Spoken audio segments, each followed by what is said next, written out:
Now that Today we've helped you is... customize and save with Liberty Mutual, we can finally do some beach reading.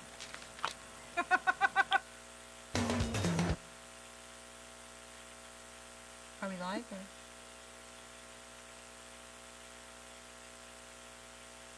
Janice, I'm here. Okay, David, 1 second. Hi, everybody. Okay. This is Janice Wolk Grenadier, and we are bringing to you our second show of JudicialPedia.com. It's the solution to the judicial corruption, trying to make the judiciary accountable, a place where I give you a voice on what is happening to you and your family, while gathering the information to hold those creating the criminality in the judiciary accountable. I'm going to start today. We have several guests, and our show is going to be on guardianship. But first, I want to talk a little bit about the election. And the election is very personal to me. And it's not a Republican issue or a Democratic issue. It's a deep state issue. 6 years ago today, I was in jail. I had been sentenced to 30 days, over $8,100 in illegally gotten legal fees that lawyers Ben DeMero of DeMero Ginsburg and Michael Weiser of, he's on his own, in the city of Alexandria, along with divorce lawyer Lona Grenadier Heckman. I was held in solitary confinement for 14 days. I got out in 22 days by sneaking out documents. The 14th day was today. Oh, actually it was yesterday. I was let out of solitary confinement at 5 o'clock on Election Day. Senator Mark Warner, who was reelected yesterday, at that time was running against Ed Gillespie. After I got out of solitary and I was talking to one of the sheriffs, they said they shouldn't really worry about Republicans winning because the Democrats always have enough votes in the background. That's what I believe is happening now. And I don't believe this is a Republican or Democratic thing. I know it looks like it's a Democratic thing, but it's the deep state. And what we're going to be talking about today with the guardianships is if we don't start taking back control of our country and we don't take control of our judiciary and demand our constitutional rights, we have nothing in this country. And we're pretty close to that. So I personally think everybody had better keep their fingers crossed that Trump comes through and that Trump fights to view every vote for all of these communities that all of a sudden have another 10,000 votes that they didn't have. We need to have a clean and fair election. If he doesn't win in a clean and fair election, he doesn't win. But if he loses in a corrupt fashion, and which is what it appears to be right now, then we have a real problem. Because if we don't have a president and a clean election, how can we have a clean legislature, judiciary, and executive branch? We won't. We will be being run basically by Hunter Biden and not Joe Biden. So I want everybody to think about it. You can totally disagree with me, and I have absolutely no problem. But this is personal to me. And it should be personal to anybody who has any type of judiciary issue. So anyway, so let me get on with the show today. Again, I want to remind you, in our government, we have 4 parts of government. We have an executive branch, a judiciary, a legislature, and the 4th branch, which has been hijacked from us, which is the grand jury. And that is the solution for us to get out of these issues. We have grand juries that meet in every community at least once a month, if not more often, and some grand juries in the federal courts who meet every day. We have every right to go into any one of those grand juries per our Constitution and per our rights as Americans and ask for a special grand jury to investigate the crimes that are against us. So let me go ahead and talk about what we're going to actually do today, which is the guardianship scam. And we have 3 people visiting with us today, Irene Grivas, David Winstanley, and Mary Bush.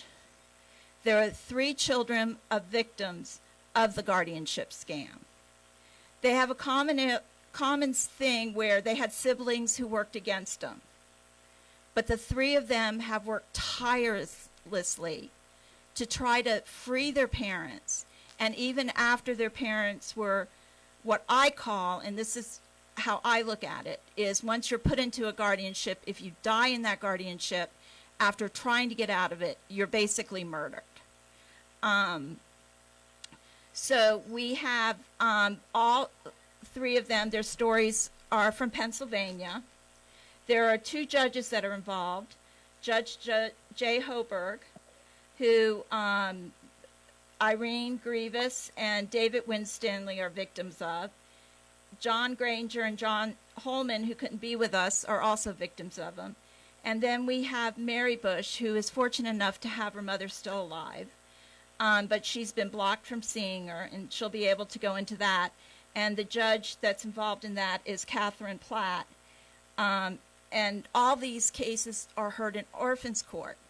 And the judge has the ability in orphans court to seal everything, to keep it private, to put gag orders on the family. And so you're not even allowed to talk about it. You're not even allowed to stand up and chat about it. So we're going to start first with David Winstanley. His mother, Betty Winstanley, who I was also involved in the case, and as an ADA advocate. And we searched out several people to help. One was a Melissa Hawkins for hearing. Another was Jessica Stillman.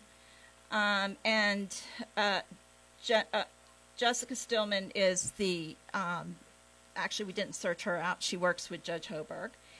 Jennifer Snare and Mark Levenberg. So, David, I'm going to let you tell some of your story, and I'll ask some questions along the way to talk about the fact you were denied the right to a jury trial, due process, your mother's right to freedom to travel, freedom of speech with a biased judge. David? Right. My name is David Winstanley. I'm 72 years old. In 2014, my mother was taken to court by an angry sibling because he wanted my parents' money, and he had power of attorney. I took that away from him. He wanted all my parents' money. So he filed for guardianship, and he used my parents' attorney to write that. He paid that attorney, Peter Craybill of Lancaster, about somewhere in the range of $35,000, which he illegally borrowed from the trust to pay that legal fee. And there was a court date set on the 17th of July. Members of a Masonic home in Elizabethtown where they had coerced testimonies. They came to court. The doctors didn't come to court. They testified over the phone.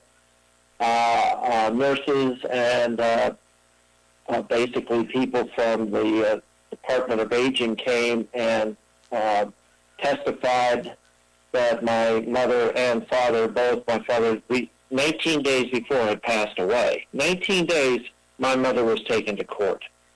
Imagine. Because she had lived with my father. They were married for 72 years. And just as a side note, Judge Hoberg, when I appealed the case, criticized my mother for being depressed and upset about my father's death. He used that as a reason to seal her life in a guardianship controlled by the police, the local police who were brought in to stop any actions I took, and the home also engaged in that as well. So I just, as another aside, I am a flight attendant, and in early 2019, I had Joe Biden on the airplane from Boston to Washington, D.C. He was brought down by the Massachusetts State Police to the plane, and he sat down, and after they left, he sat down, and first no one else was there. I had my mother's story that Diane Diamond wrote about my mom. She wrote 6, I believe. And I very nicely asked Joe Biden to take a look at this, and I explained what was going on. I said my mother's guardian at the time was Patricia Masano. She lived in Kennett Square. It's, 15 minutes to a half an hour to Joe Biden's house from Kennett Square. They know each other. Her husband helped get the governor reelected. In any case, Joe Biden looked at that. I explained to him how dangerous it is to the older population and how destructive it is with the families. And it's an extortion of their wealth. And their civil rights have been denied, taken away from them. No trial with a hearing with peers. And Joe Biden looks at me, he goes, "I'm not interested." That was what he said. He handed me the paper back.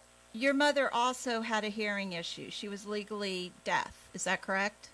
She was taken to court. This was contrived. A lot of people were involved in this.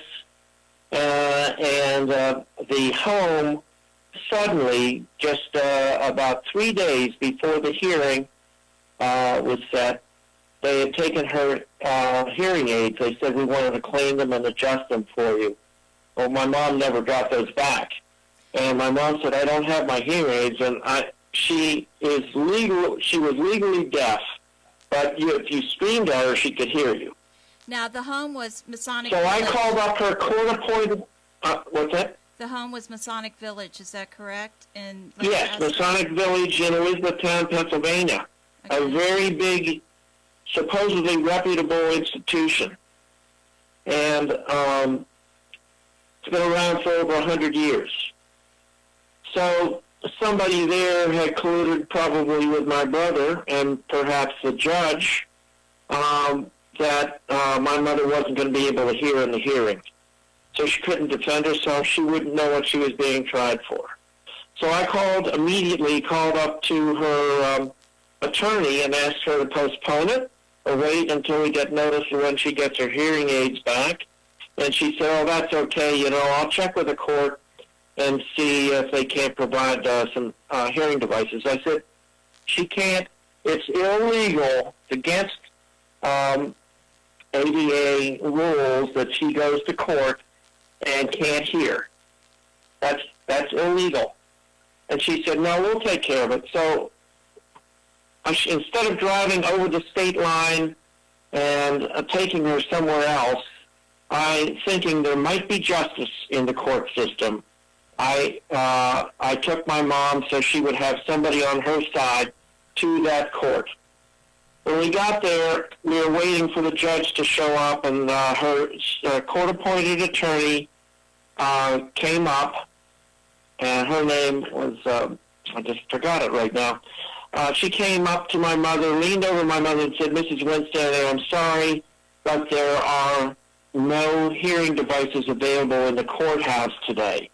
And I immediately said to her, "What?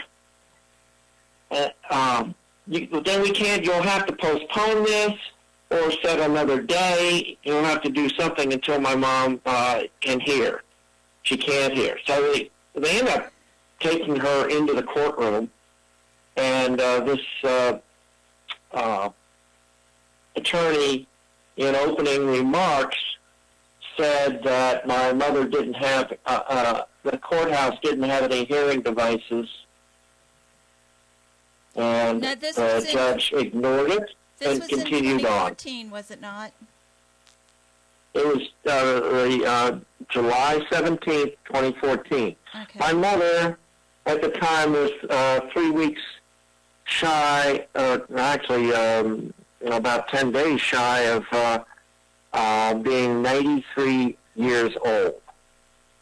And she lived on her own with my father in their own independent apartment. And suddenly she becomes incapacitated with advanced dementia, according to my brother.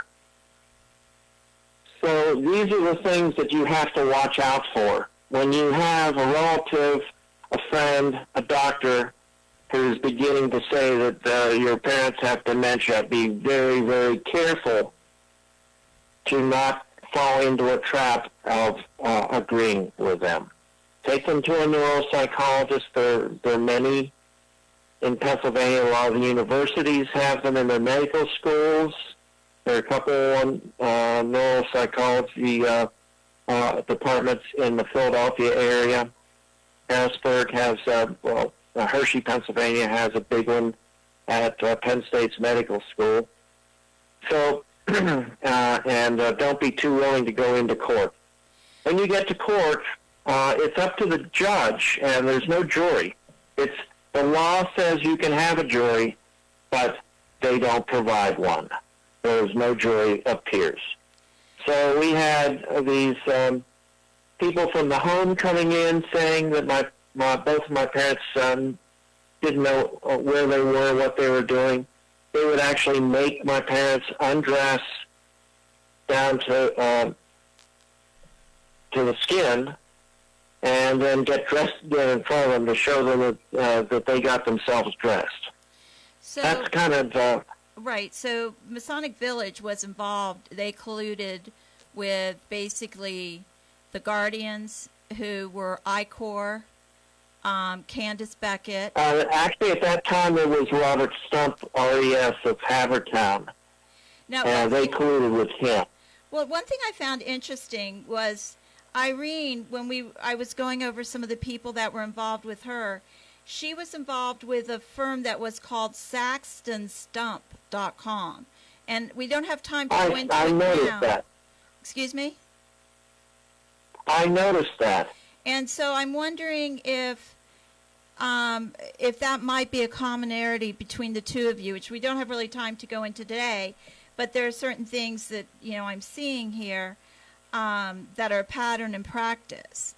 And, with Judge Hoberg, he is known for putting people into guardianships especially when there's a lot of money, using his friends. And the doctors that he used, now you, as a family, spent quite a bit of money on doctors trying to get your mother out of the guardianship. Your mother was not incapacitated. There are videos of her reading. There are videos of her doing different things. But since we are limited on time, I'm going to fast forward a little bit to when she was fighting to get out of the home. We had brought in from the state of Maryland, or Pennsylvania. And one of the things that's interesting about Pennsylvania, this is an office of the state inspector general, an executive summary that Governor Wolf, when he took office, had created. And in this, it states clearly all the recommendations, all the criminality of what's going on. And it basically, if you try to find it online right now, you can't find it. I happened to get a copy of it, and we will post it on Facebook with this video for you to look at. But here again, it shows how the deep state knows what's going on. They know the pattern and practice. They know the enterprise and the scheme of the guardianship, and they're covering it up. And so why don't we, I'm sorry we have to fast forward, David. We'll have you back definitely to talk more. But I'd like you to tell us the last few weeks of your mother's life. Well, my mother was very sharp, very intelligent, and she wrote letters to the judge often, requesting, and to the guardians, requesting her release to Maryland. By getting my mother to Maryland and out of the hands of the Pennsylvania courts, I could then give her the freedom that she needed, and it would save thousands of dollars. My mother was, once she was removed from her apartment, they put her in skilled nursing, and that was $10,000 a month for the room.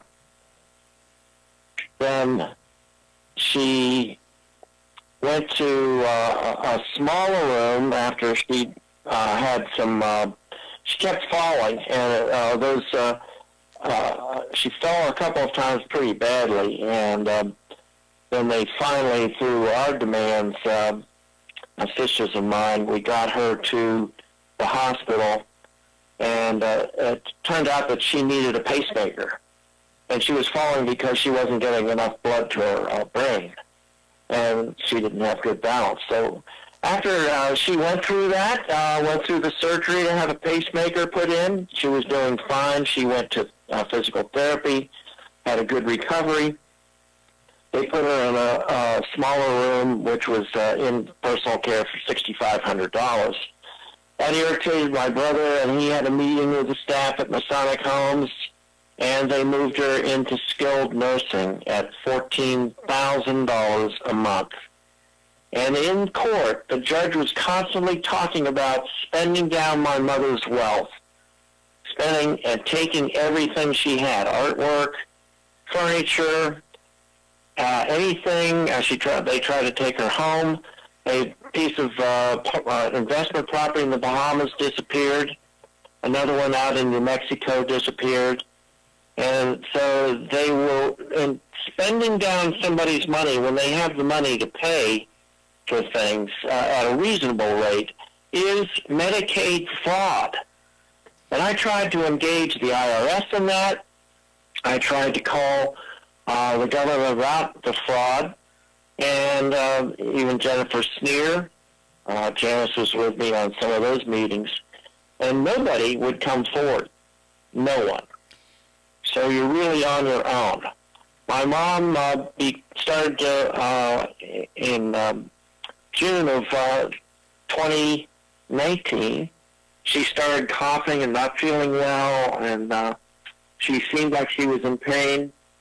And it turned out she developed pneumonia, and I could see that coming. And everybody denied it. The guardian, the state-appointed guardian, who was formerly my mother's attorney. Well, prior to the pneumonia, they had taken her hearing aids again. This was a pattern in practice to try to kind of... And the lens out of her glasses. And they had taken one of the lenses out of her glasses. So she, not having hearing aids, not having her glasses, she had a fall. Getting up from the drive. And she broke her back.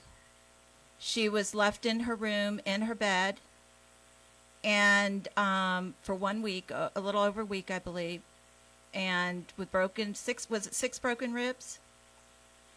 And six. And Janice, they took x-rays of her. They brought an x-ray machine into her room, and they knew that she had injured herself badly. Correct. And they ignored it. And we don't know if that was court, driven, because she became problematic to the judge. So Masonic Village, who had the responsibility of her, was putting everything off, and I was involved in this as an ADA advocate at the time, was putting everything off onto the guardian, who was Candace Beckett. And Candace Beckett and Masonic Village had taken the stand. They were going to basically let her die in that room in pain. And it was through phone calls to Kingsbury. And they told us that. Who was Kingsbury, the CEO, who, we have what we need of that conversation available, that basically she was being murdered in the home. And at that point, he immediately had her rushed to the emergency room, where we learned of the extent of her damages. Now, at this point, I would say they had stolen at least $2 million and bankrupted her, pretty much. And you want to finish there, David? And then we'll move on? They took and controlled most everything, and here's another very important thing. The guardians can do, they received my dad's insurance policy. It was $251,000 written to the guardian, because the guardian becomes your God, your mother. I believe the And they guardians control- even told the two of you, told you, your sister, that your Yes. mother now belonged to From- her, and Yeah. they were calling her mom instead of allowing you to call her mom. I remember. Yeah, Davis well, Beckett- what Patricia made, yeah. She said, from now on, I'm your mother. So, That's a pretty cold, frightening statement. I wanted to, excuse me for saying this, but I wanted to reach across her little conference table and choke her to death right on the spot. So we won't go into that further. Yeah. But in any case, none of this money is ever accounted for on one day alone. Patricia Maisano, my mother's second guardian, I got the first one thrown out because he didn't do a lot of things properly, but he had failed to notify the IRS that he was now guardian to my mother, and he would be doing a proper tax report. But on one day, Patricia Maisano transferred $361,000 from a Vanguard account into her account in New York City, New York Bank of Mellon in New York City. right. And we never knew what happened to that money, $361,000. When I had Stump removed, who was stated as a friend of the judge when he appointed him, $491,000 was missing from the transfer from one guardian to another. The judge so far has attributed that to just a documentation mistake. Well, and not only that, I mean, so- you've been able to track the friendships amongst the judges and the doctors that he used to find your mother incapacitated. The state Yeah. of Pennsylvania, who we had several meetings with, which included Department of Justice, investigators, doctors, Department of Aging, Department of Health, and we need to get on to the other stories. Everybody had pretty much the same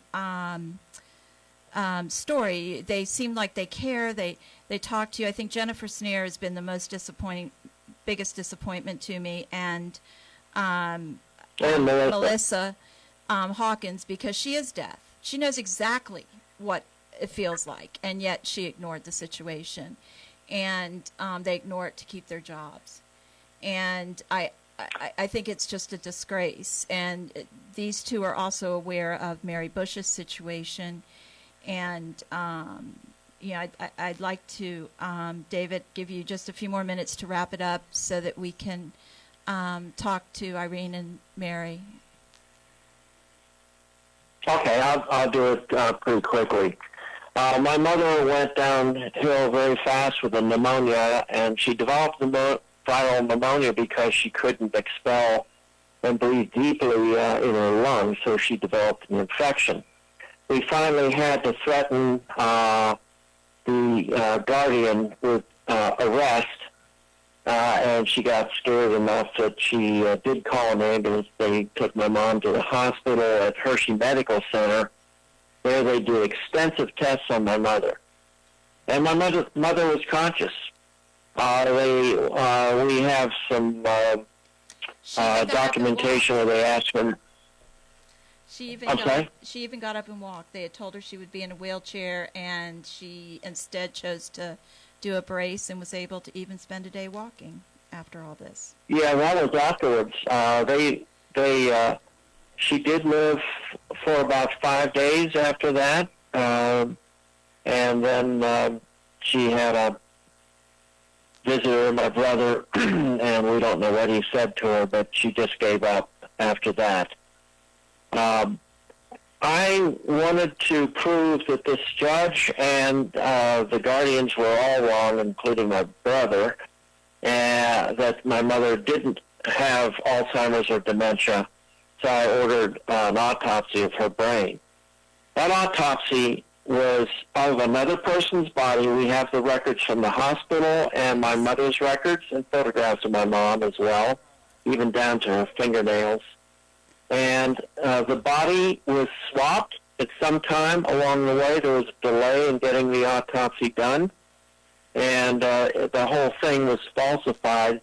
And the conclusion was the same as the judge's doctor, that my mother had advanced Alzheimer's. Which So that's how serious the crime. So, I mean, it wasn't her brain. It wasn't her body that the hospital, Allegheny General Hospital, autopsied.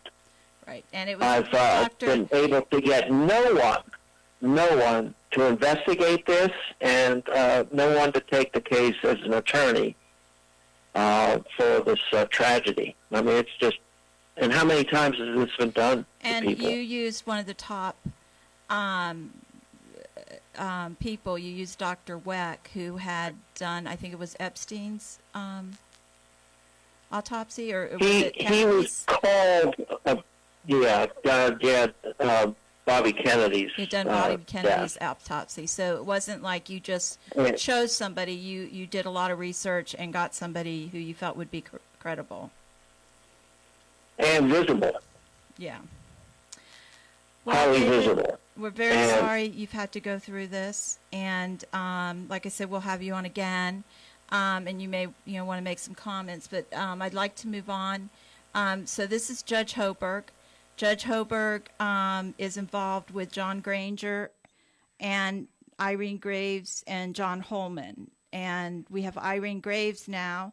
Irene, would you like to give us a little story? And then I'm coming right to you, Mary Bush. Don't worry, okay?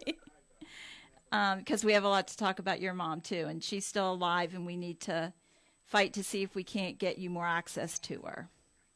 Get her free. Yes.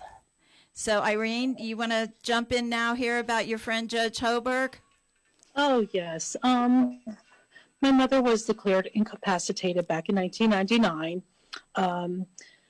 Even without any doctor stating that she was incompetent. It was just a simple letter. There was really no due process, but there was a language barrier. My mother is an immigrant of Greece, so she didn't really speak English very well, but she did contest it.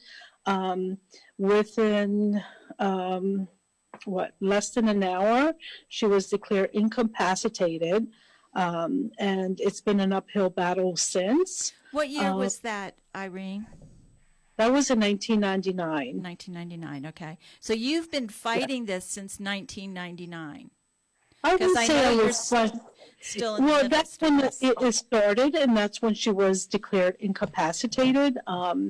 And when I saw how much money was being wasted and fraudulently, because my mother had over a $1.2 million estate that compiled real estate, investments, mutual funds, CDs, so forth. But when I quickly saw, like within a year, what was going on, and it started with the rental properties. And the bank, in my mother's case, was appointed guardian of my mother's estate. I did have power of attorney prior to that, which had been revoked, easily revoked. It's been an uphill battle trying to get any answers. The bank, once they became guardian of her estate, was very not forthcoming, despite my numerous demands and requests. And my only recourse was basically to file objections through Orphans Court, and it was laughable because no matter how I tried to point out a lot of the waste and the fraud that was going on, it was basically denied. I've had numerous attorneys. What am I up to now? I raised my first objections in 2003, and again in 2004, again in 2008, and again in 2014, or actually 2015, when my mother passed. I feel she was murdered because they denied her medication, they denied information. Despite her having all this kind of money, she lived like she was a very poor person, which is totally unacceptable. But I had no power to really stop it or do anything about it. And even after her passing, whatever little remained, they still withheld. It wasn't until just the beginning of the year where they, through my 9th attorney, actually my 10th attorney, was able to get some of the money that was being in the estate out, because I had raised objections to the bank's accounting, having to do with the rental properties with the investment monies that basically disappeared and they couldn't account for. And the fight is still, it's been almost 6 years. December 4th will be 6 years after my mother's passing, and I'm still fighting them. It takes a real toll on you as well. It is. It's very true. Go ahead. Oh, I'm sorry. Go ahead. No, I was going to say, and usually friends that you've had and things like that, when you try to talk to them about them, or even a spouse or your children, instead of people giving you the grace that you deserve for sticking up for yourself, but more so sticking up for your mother, just like every child tries to. David did it with his mother. Mary Bush has been amazing. People instead are harmful to you. They're not nice to you. They, seem to, I think you've probably experienced, like everybody, you feel very alone. And we have to change this attitude that people have, because we have to have people understand how broken we become inside and how hurt. And I'm right there with you. Maybe it wasn't a guardianship, but, there's so many other issues out there that the courts have been able to take from us through, divorce and stuff like that. I applaud you. And I just wanted to go over some of the names of the people and see if you could tell me a little bit about what what first comes to your mind about their involvement in this. One would be Irene Grivas. I believe he's CEO of EPNB. Is that correct? It's Efron National Bank, ENB, yes. Okay. So what was their participation in this scheme? Well, I had gone to him prior to me filing objections to show him some of the overcharges and double billing and fraudulent invoices that were clearly obvious to me. And they didn't have to hire anyone. I went through many, many hours of going through the paperwork and pointing them out to him. And he said he'll have a second set of eyes look at that. But then nothing came out of it. So basically the bank was able to steal from you as well, or from your mother. Well, I think it's a collusion because it wasn't the bank, as far as the rental properties, it wasn't the bank directly involved. It was through a third party, which is Trinity Management. But under and their that was umbrella, Tim Patches, right? Yes, which is Tim Patches under Trinity Management. Trinity Management had no duty to me, to answer to me. I had no power, basically. Their client was the bank, which is who I went to, the bank, to explain and show them how year after year, when these properties should have been profitable every single year, should have been grossing easily between 50 and 60,000.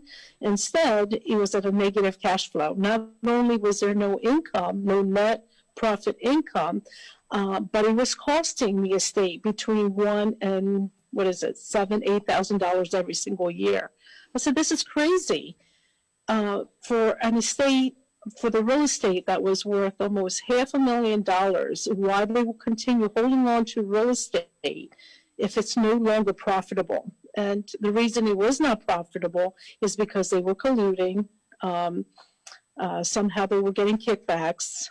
Or they were just didn't care. They wanted to do as little as possible and collect the fees.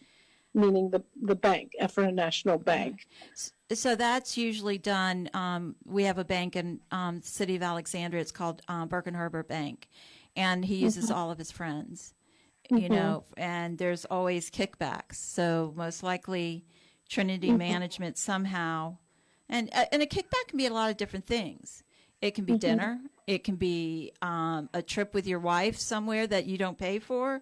There's a lot of ways of covering up how you're getting money back to the person. One of the things that's being exposed right now by judges, by Janet Phelan, she's got a video out, is that judges have been getting loans on their properties. They've been getting mortgages, and somehow the mortgages get paid off in 2 years. So they take $500,000, 2 years it's paid off, and they get another $500,000. And so we're coming out, we're starting, people are waking up, and they're starting to see the issue. Now, there were a couple other people you had mentioned to me. One is a Scott Mitchell, and another is, I don't know if the initials are Sam, if he's with SaxtonStump.com. Yes, that's correct. Now, it was Saxton Stump. Were they lawyers, or were they guardians? Were they lawyers? What was their job? Saxton and Stump is who Scott Mitchell is working for now. At the time, he was with McNeese and Wallace, but shortly after he had withdrew from the case, he moved on to Saxton and Stump. Okay, and then you had Jeff Goss. Yes, that is correct. He's I guess a real estate attorney, and he does many estates, yet he would have, there would be conferences with a judge. I was not even notified. I was not informed that there was any kind of a conference, upcoming conference, and things were being done behind my back. That was obviously not in my mother's best interest or myself. He didn't even bother to get any of the annual accountings that showed the discrepancies from year after year, how the ending balance should follow to the following year. There were just numbers all over the place. And now with my current attorney, we're seeing all that. And eventually, when I was demanding for these documents, which they had refused to me, despite my motion to compel, which on my own I have not been able to acquire, through my current attorney, he was able to get the complete annual accountings, and he strongly recommended getting a forensic expert, which I did. And through that, we're seeing all the inconsistencies and the cover-ups that have been going on all these years. And so basically, your mother was well taken care of. She was financially in a situation that she could take care of herself. She was getting along fine. And all of a sudden, Judge Hoberg gets hold of her. And just like with Granger, Holmes, David, and his family, he sees how much money is there. The scheme is recreated with the real estate going to a bank that he has a tie to, or somebody within this scheme has a tie to. They use the bank's Trinity Management Associates, the attorneys to answer your questions about the issues that you'd brought up. You had to pay for those attorneys, correct? Of course. I mean, and then your mother had to pay for the attorneys out of her estate for the bank, Trinity Management, and everybody else. Correct. So when you went to court, you had an attorney that you paid for. The estate didn't pay for. And then how many attorneys would you have on the opposing side that your mother was paying for that was ignoring the mistakes in the documents? Oh, at least 3, 4. So that was $1,000, maybe more an hour, that your mother was paying for attorneys that were stealing from her.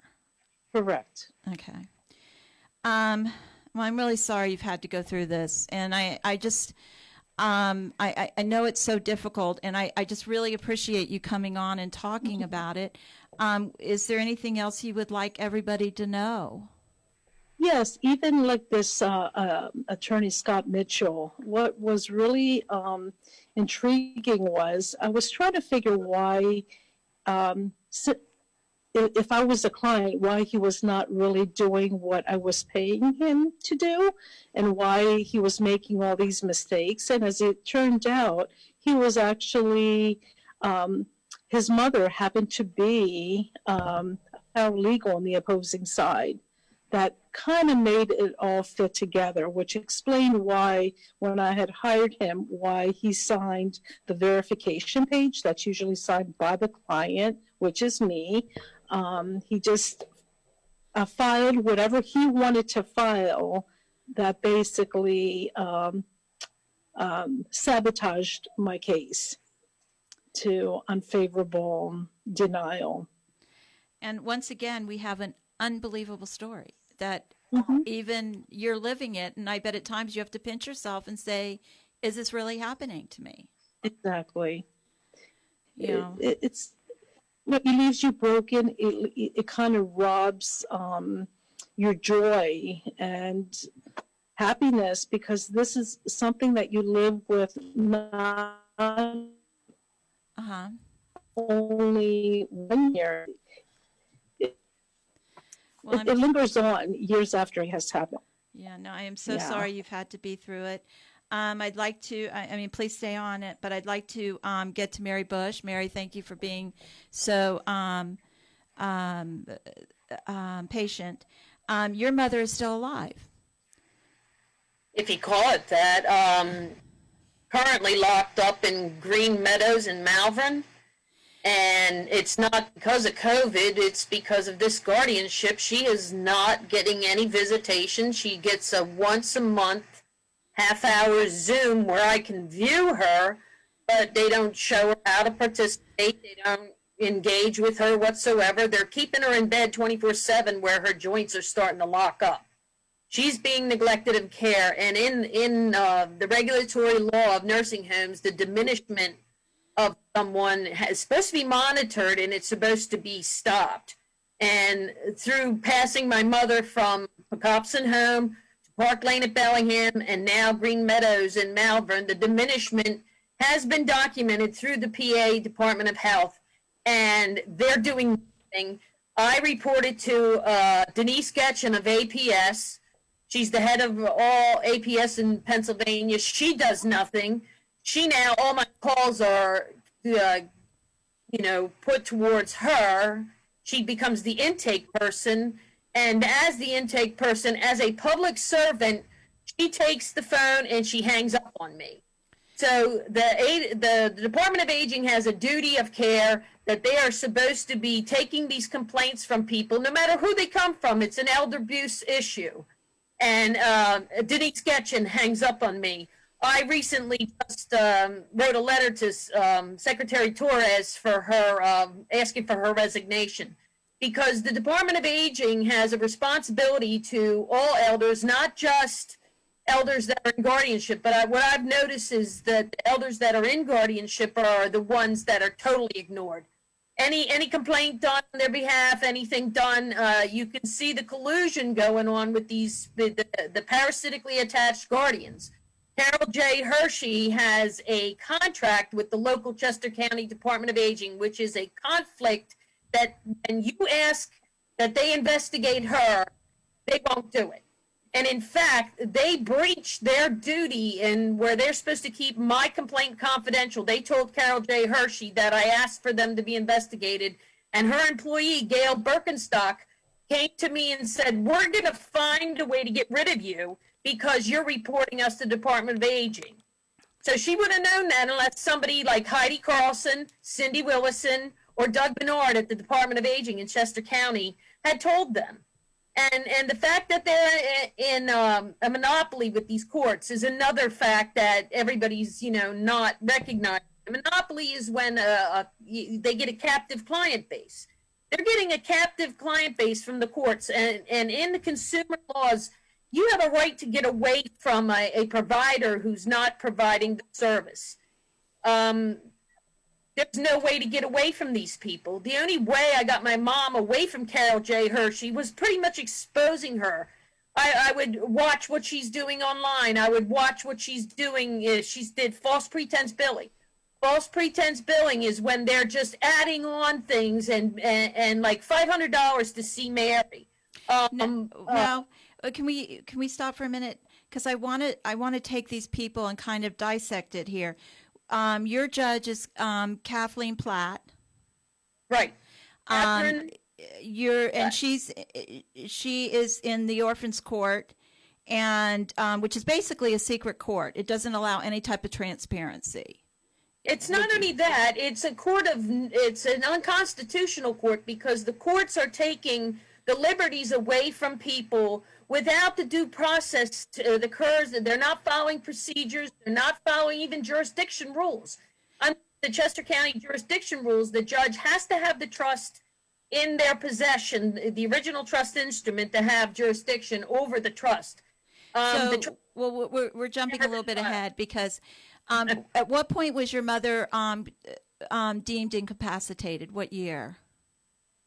2011, but it was done without anyone seeing her except the parasitically attached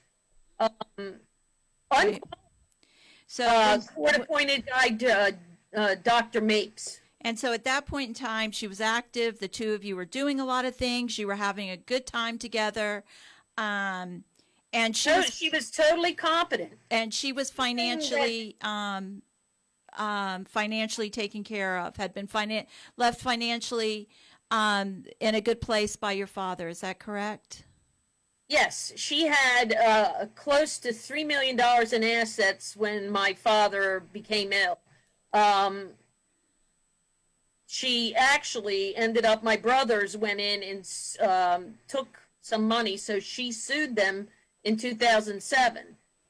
The parasitically attached lawyer, Alexander Jakowski, knowing that, all this stuff prior, waited to 2009 and sued both me and Mom under the guardianship statute, where he really had no jurisdiction over me. But I was drug in, and then the thing went on with lawyers just entering. I lost track of the number of lawyers. I had to hire a lawyer. Mom hired the lawyer that the constable called for her. That was Rigger, Rizzo, and Darnell. The constable called them on the phone, and she hired them. I didn't know that till after the fact. I hired James Ruggiero. He threw me under the bus. He took about close to $300,000 from me and threw me under the bus. And I watched down the hallway a lot of handshakes, patting to each other. They're all in on this.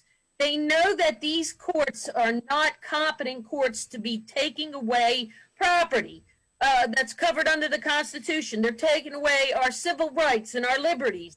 And these are not the courts to be into. And that's why I'm trying to get getting into the law, because even due process of law has discovery. And what Judge Platt has done since 2011, since saying that my mom lacked capacity, she actually gave an unqualified diagnosis of Alzheimer's disease. So there's no diagnosis of Alzheimer's disease except for what Judge Platt diagnosed the person who she clairvoyantly saw, because my mom never had a day in court.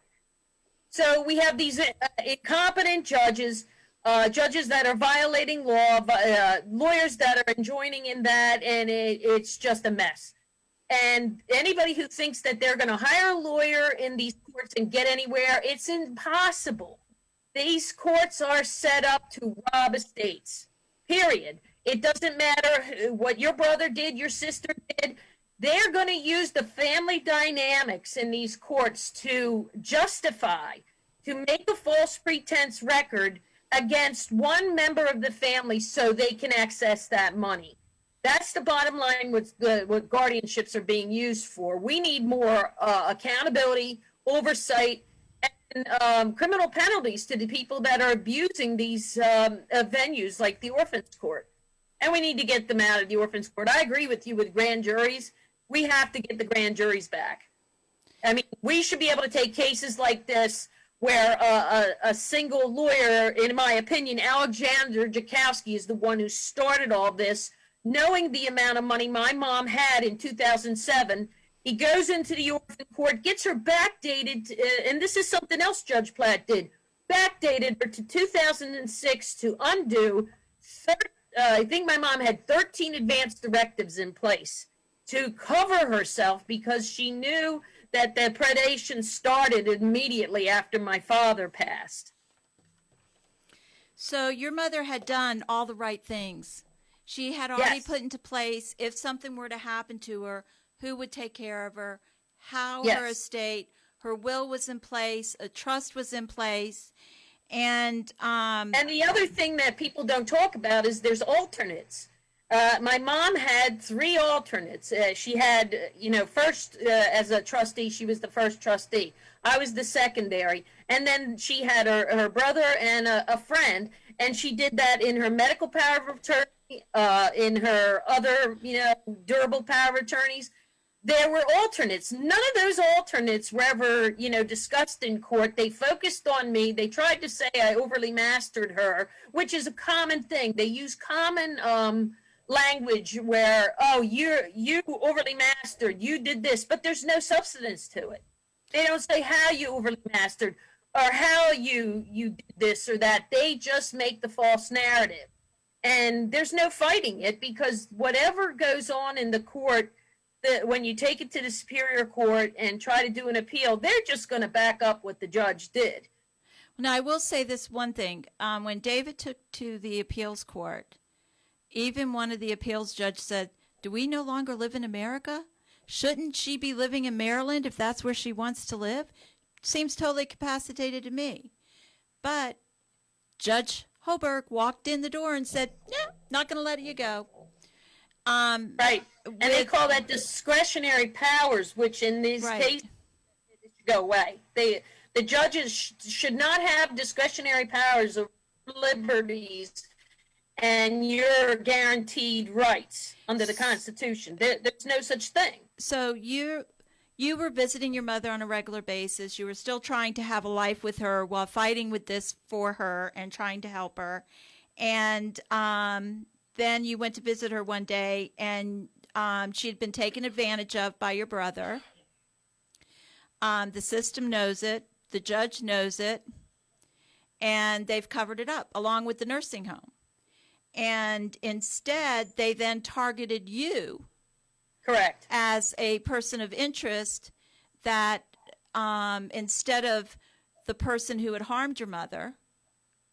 Correct. Because if you're the legitimate power of attorney or if you're the legitimate protector of the person, they're going to block you, stop you, defame you, so they can continue to access the funds.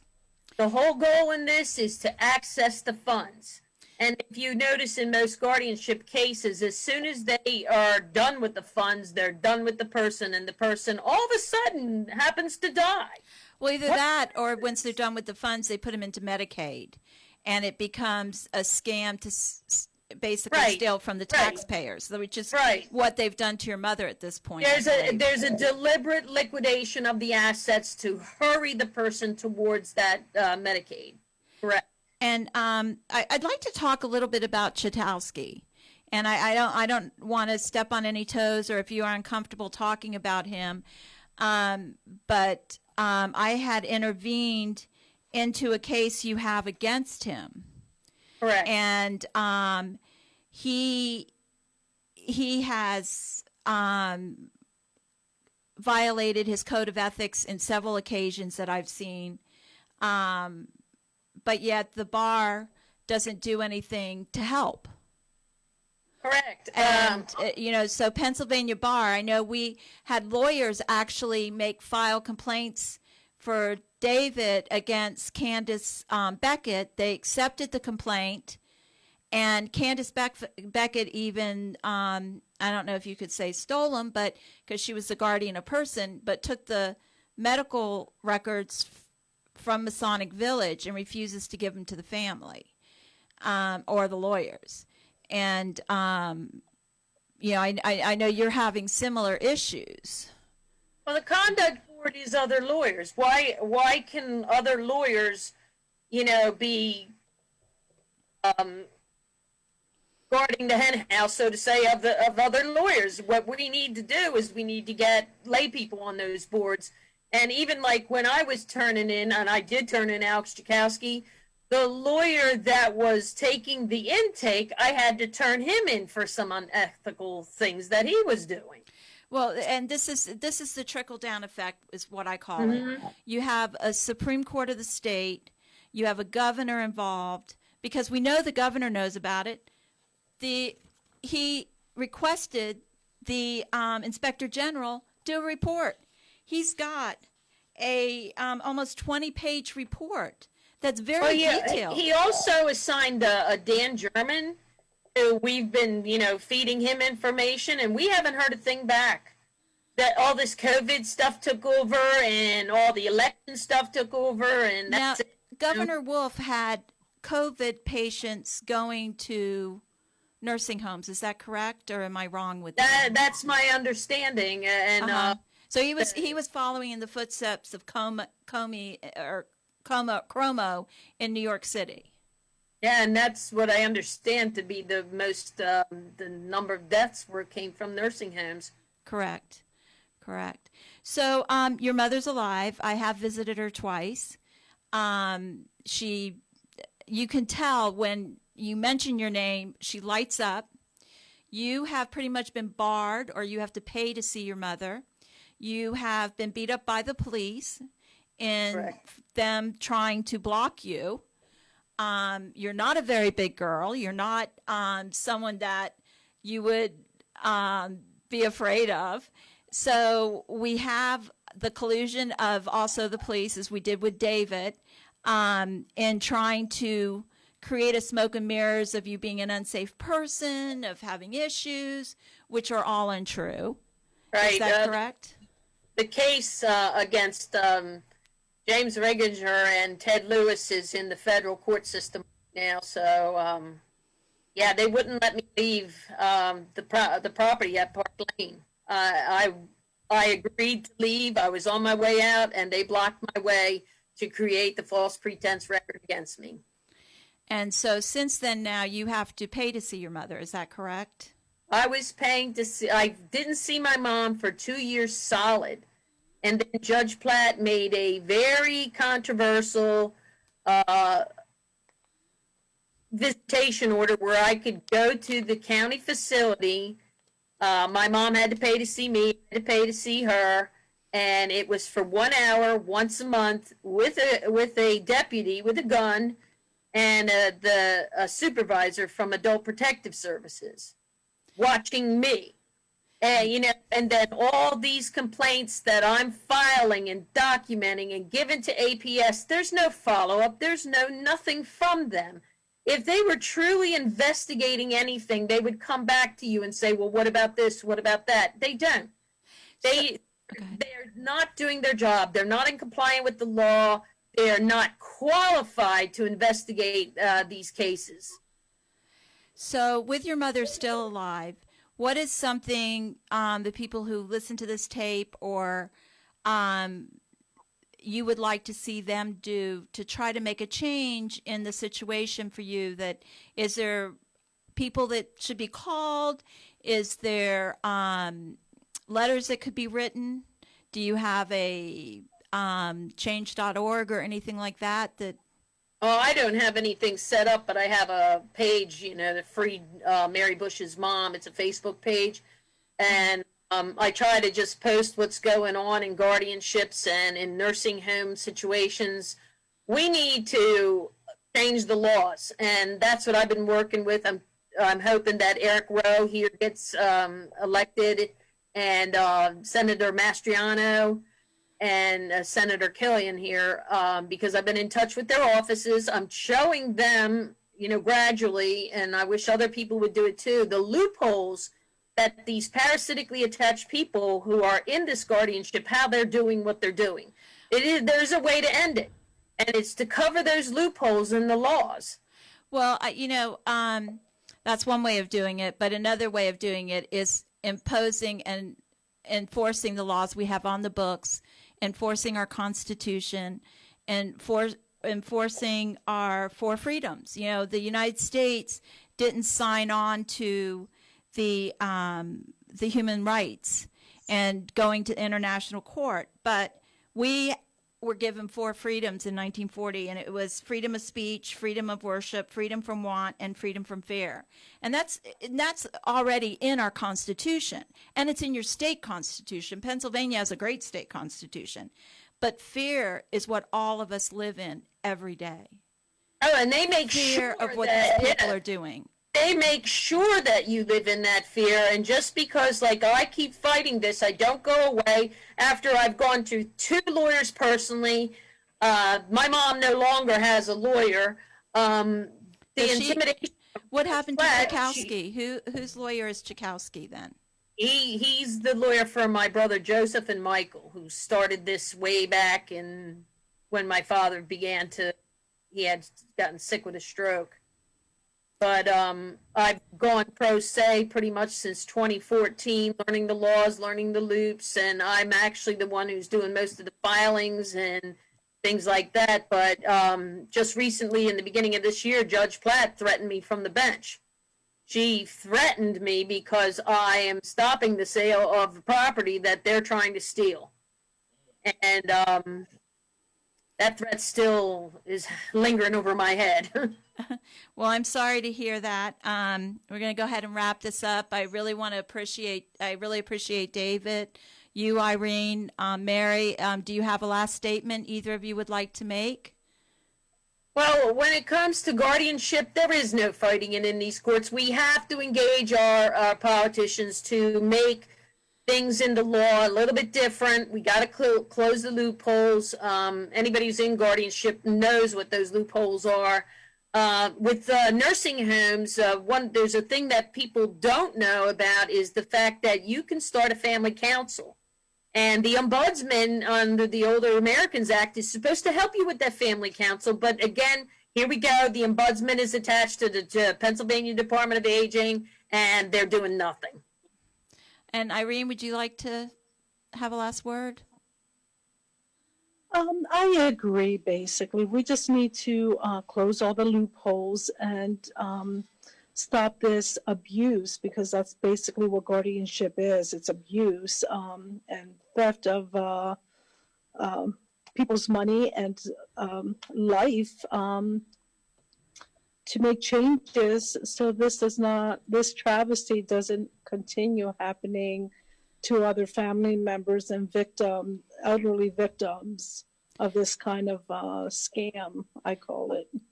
So actually, I don't know if you're aware of this or not. On Judicialpedia, we have the Killers of Flower Moon. And it was a guardianship that started in 1920, actually February 13th, 1920. And that is when the FBI was created. In order to stop it, it was the Osage Indian Nation in Oklahoma. And they were victims of the racism and the wealthiest people per capita. They were very wealthy, because they had owned the land originally. They were Indians. The white man, I guess you would say, came in, the lawyers and stuff, basically took over their property, took over the management of it, robbed it of all its assets, and they're still doing it. So the FBI knows what's going on. They know the scheme, and they're turning the other way. And they were created out of this. The FBI was actually created in order to protect this Native American tribe. And yet, they're still under the thumb of a guardian. So, I don't know. I personally think guardianship is no different than divorce, no different than foreclosure, no different than any other civil suit that goes in front of these judges who looks at not the people that are involved, but how much money is involved and how much they can get for themselves and how much they can get for their friends and how to make them more wealthy. And, I'm going to go back now to where we are in this election. And, The perfect example and why I'm doing Judicialpedia was those 22 days I spent in jail and the 14 days in solitary confinement so that Senator Mark Warner could get reelected. And we have such a problem with the deep state, and it's these lawyers that are a part of this. It's these judges that are a part of it. And until we can somehow get the grand jury, which was hijacked in 1964 from us by the judiciary, because they didn't want us going in there and talking about the public corruption and everything. And in Virginia, they took a step further. The FBI in 2014 did a directive that all public corruption would go to, would only be investigated by the FBI in D.C., which, who was that? Oh, it was McCabe, who got $750,000 approximately from Terry McAuliffe. It was James Comey. So you see, McCabe is a Democrat, Comey was a Republican. So this is not a Republican-Democrat thing. These are crimes against our citizens. You can look at General Flynn. You can look at a lot of other people. And we have these cases up on judicialpedia.com. And so I would like everybody in the audience to go there. And if they have a case, the only way we're going to make a difference is by all working together. And if you go into the courtroom and you can show 4 or 5 other cases that this judge has done it to, the judge is going to recuse himself. He doesn't want this. And the more vocal we are, the more we're out talking about it. They don't want to walk into a party and somebody say, oh, Judge Platt, Janice Wolk Grenadier and Mary Bush and a few other people were talking about you and about the amount of money you've stolen from her mother in the millions and blocking her own daughter from seeing her. And all done without due process of law. Right. And, Pennsylvania is a unique state. And I always say, one person can make a difference. Remember, it was Cash for Kids. It was one mother who the judge had a financial standing in the jail. Her son came out of jail, committed suicide. And she made sure that judge went to jail because he had a financial standing in there. And that's what we all have to remember. And we all have to know we can make a difference, especially all of us together. Yep. So, we'll wrap that up. I really want to thank you guys for coming on and keep up the good work. If there's anything we can do, let us know. And please add to your stories as they're happening on Judicialpedia. So if you know anybody with the guardianships, let's get them up there. Let's make it. Thank you. Thank you.